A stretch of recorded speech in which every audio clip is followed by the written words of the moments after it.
What's up, everybody? Thompson Coin and Stamp here, and I just read something on the news. The US Treasury finally unveiled its plan to stop using the penny in circulation starting next year.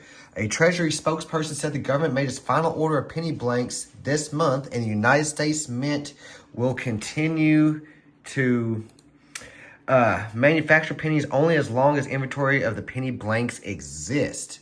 So that's really coming as a surprise. That means consumers and retailers are going to have to expect rounding up or rounding down on their prices here soon.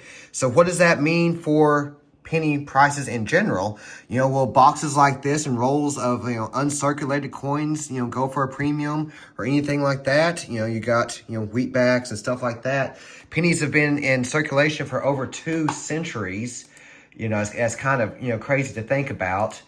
They first went into production in 1793, but in the last 10 years, the cost of producing a penny has went from about 1.3 cents to almost 4 cents a coin.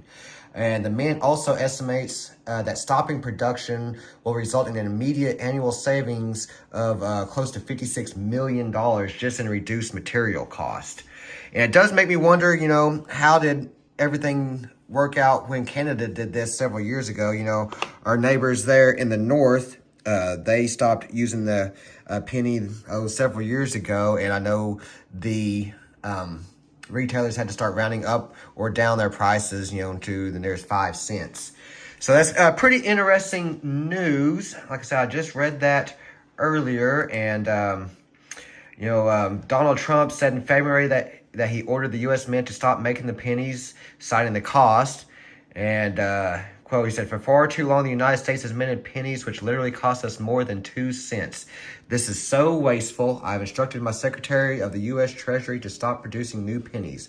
Let's rip the waste out of our great nation's budget, even if it's a penny at a time."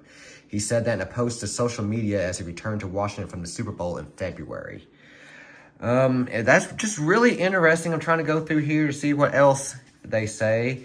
The cost of a penny might be a smaller problem than the alternative, according to CNN. That's because the Mint actually loses even more money on each nickel it produces. Each nickel costs 13.8 cents to produce, with 11 cents of production costs and 2.8 cents of administrative and distribution costs. So what's going to happen to the nickel? Who knows? Kind of makes you wonder if they're just kind of pushing more for a CBDC, a centralized digital banking coin. I think that's what it's centralized banking. I don't even know what CBDC stands for, but you know what I mean. Yeah, I was trying to remember I haven't looked that one up in a while. But drop me a comment. Let me know what you think about what's going to happen with the penny. If you're excited that we're going to be getting rid of the penny, if you're going to start collecting even more. Like I said, do you think, boxes of uncirculated coins like this are going to go for more of a premium, or, was there just so many of these older coins out? We have billions upon billions of coins in circulation. So we just had to wait and see. Well, I appreciate y'all tuning in. Until next time, Thompson Coin and Stamp is out.